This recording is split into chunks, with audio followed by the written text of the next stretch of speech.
In 2022, my husband and I had taken all of our children on our kids' first flight trip to Vegas. On that first night, my husband and I discovered that Levi was stopping breathing while he was sleeping. And so obviously that was extremely alarming and terrifying. And so we called the doctor right away, and the ENT walked into the room and spent about 5 minutes with us before he kind of abruptly left the room and came back and told us that we needed to head straight to Children's Hospital, that he'd already been on the phone with the oncology team.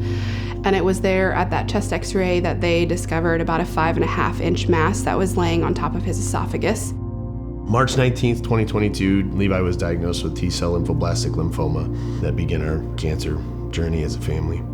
I couldn't imagine my life without any of my kids. They have all helped me grow as a father, as a person. You know, at first I was angry. Why him? Which I'm sure every parent that goes through that and hears that diagnosis, it's why them?